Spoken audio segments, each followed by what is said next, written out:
புரட்சித் தலைவர் எம்ஜிஆர் அவர்கள் தான் முதலமைச்சராக பொறுப்பேற்று நிறைவேற்றிய பல திட்டங்களுள் மகத்தான திட்டமாக போற்றப்படுவது ஏழை குழந்தைகளுக்கான சத்துணவு திட்டம்.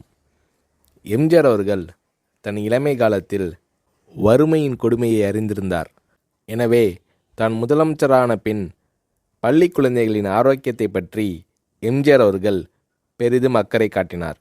பள்ளிகளில் படிக்கும் ஏழை குழந்தைகள் பலர் சத்தான உணவு இன்றி மெலிந்தும் நோய்வாய்ப்பட்டும் இருப்பதைக் கண்டு மனம் வருந்தினார் எம்ஜிஆர்.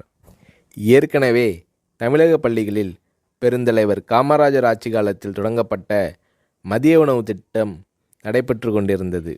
எம்ஜிஆர் அத்திட்டத்தை 1/7/1982 அன்று சத்துணவு திட்டம் என்ற பெயரில் பயனுள்ள திட்டமாக மாற்றினார். எம்ஜிஆர் அவர்கள் சத்துணவு திட்டத்திற்காக 100 கோடி ரூபாயை ஒதுக்கீடு செய்தார். முட்டை, காய்கறிகள் அதிகம் கலந்த சத்துள்ள உணவு 5 முதல் 14 வயது வரை உள்ள குழந்தைகளுக்கு வழங்கப்பட வேண்டும் என்பதே சத்துணவு திட்டத்தின் குறிக்கோளாகும்.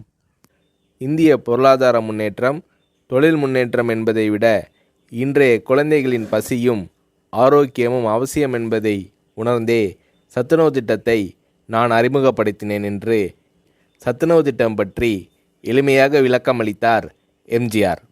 எம்ஜிஆர் அவர்கள் அறிமுகம் செய்த சத்துணவு திட்டத்தை உலகமே வியந்து பாராட்டியது.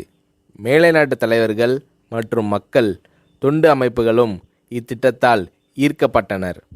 ஏழை குழந்தைகளின் ஆரோக்கியத்தை பற்றி அக்கறை கொண்ட தலைவர் தமிழக முதல்வர் எம்ஜிஆர் தான் என்று மேலை நாடுகள் எல்லாம் எம்ஜிஆர் அவர்களை போற்றி பாராட்டின.